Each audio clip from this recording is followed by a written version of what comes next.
Apparently somebody decided that dads everywhere needed a portable pressure washer. I mean, check this out. This thing actually folds down and stores quite nicely. So I love anything that's compact and that can store. This portable pressure washer is unique because it brings its own water. So this is perfect for RVs when you're out there RVing and you don't have a water hookup or you don't have electricity, but you still need to wash a few things before you put them away. I mean, this is awesome. Or if you're doing a car washing event, church event, any of those events where water is kind of far away, well, this brings its own water. So we're going to test this out, see how well it'll actually wash the truck. I got the inside of the truck bed that's kind of all dirty and nasty. We're going to do that job. And if it works, we're going to find out if this guy right here finds a place inside of my RV. I'm going to tell you right now, I'm already digging the portability and flexibility of it, but if it doesn't have any power, it doesn't do what I need it to do, it's not making it into my RV. So in here, you have your pressure washing hose, your kit, your nozzle, your soap, but then check this out right here. Look at this. Look how collapsible that is. That is so awesome. That is so cool right there. With the lid, everything is collapsible, ready to go. You can't store this in here, but we can store that in there. And maybe, just maybe, we could store this guy in here. Let's see if we can get those two things in there. I guess not. All right. So we're just going to be able to store one of these things, and it's probably going to be the hose because it's going to be the wet bay. So let's see if we can store this hose in here. So look at that. I got the hose in there just like that. Put the lid on. And now that is some super easy storage solution, and I don't have to worry about the hose leaking or getting wet inside of my rig when I put it in my storage bay over there. All right, well, like I said before, if this pressure washer has no pressure, it has no place in my rig. So let's put this to the test and let's set it all up. First thing we're gonna do, expand that down just like so, and then come over yonder to our filling station.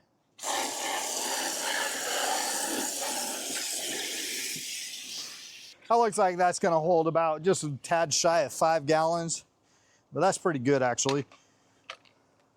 While it's doing that, we'll hook up the hose. To hook up the hose is just a simple quick connect right there. And then we'll push this in, connect that down until we hear that click. And that's in there. And then to do this one, you just push it in and twist it and you're good to go. Then come down here. If you come down here, you'll see that this is where the hose goes, just like this. And that's another, just quick connect, just like that. We are good to go. All right, right quick, we're gonna put this lid on, just like so, lock that in place, and we're gonna do a water test. So if this thing gets knocked over, yep, you're gonna get some water coming out, which is fine, but just know that it's not water sealed all the way. Before we go pressure wash, now this is not gonna replace your gas pressure washer, even electric pressure washer. This gives you something that those two can't, which is bring the water to the party, right? And so that's why it's just a little tiny nozzle, but you do have all of your degrees on here. Right here, you have your spray for your rinse. You got a 40 degree, 25, 15, all the way down to 0, which is your strongest pressure. Now, let's go do this. Let me see how well this wheel is. I'm gonna tell you right now, that's not heavy. It's not too bad, not too heavy. I'm probably not gonna be wheeling it on dirt. So we'll just lift it up and come on over here. All right, to turn it on is really simple. Obviously, you just have it on and off, and then you have a mode button, which is obviously from least amount of pressure to max amount, and then you have a battery indicator. All right, so we're just gonna turn this on, and then it'll come up to pressure. Just press and hold, kick it on, comes up to pressure. We're gonna go all the way up to number 4.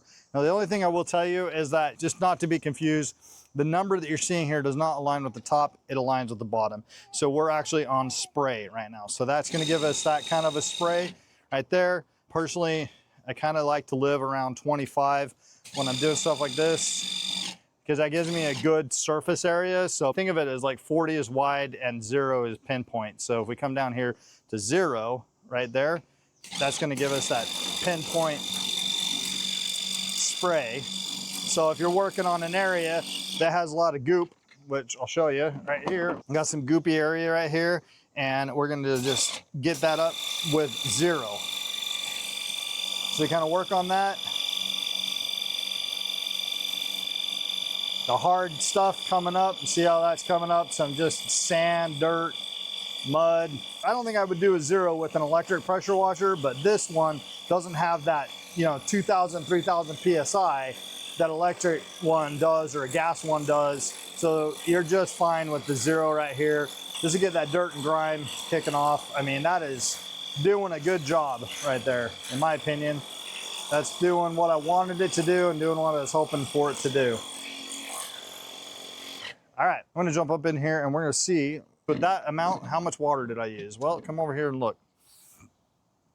We didn't use very much water, so we're gonna see how far I can go. If I can get the truck bed done, then I can probably get the entire truck done if I'm just washing the truck.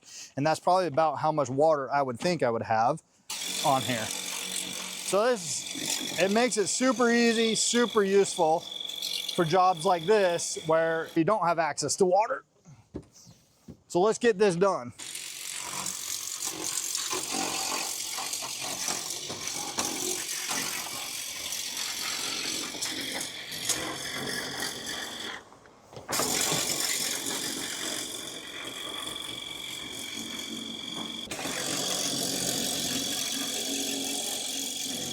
So again, I'm just starting with 0, then I'll work my way up once I get all the areas that need to be broken up.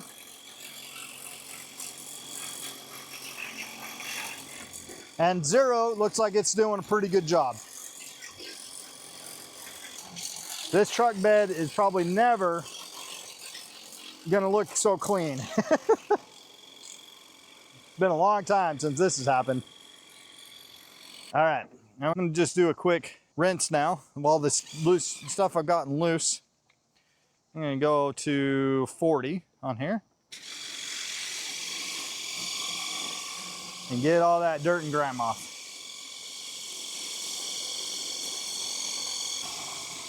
Oh yeah, all that dirt is coming out. Dirt, oil, anything that was back here, it doesn't need to stay back here. Coming off, just like easy peasy. All right, this 5-gallon bucket actually held more water than I thought it would. It's gonna be probably enough to get this truck done. Maybe not the truck and the bed, but I had a big job with the bed. But one of the things that I did notice is that I figured out right here, this click right here, if you hold the trigger and then press it, it's gonna lock it in place. And so if you need a spray for a while, that's gonna be a nice feature to have. Personally, yeah, I'm kind of super impressed with this. It did the job that I expected it to do. It's not a professional pressure washer, but I don't need it to be a professional pressure washer. I need it to go on the go with me, to be collapsible, to be foldable and stow away and not take a large footprint up. If it does that and it cleans, that checks the boxes for me. So for me, if I own a dually truck, a trailer, an RV, or I just want to use this where I'm away from water, this is going to fill that gap really, really nicely.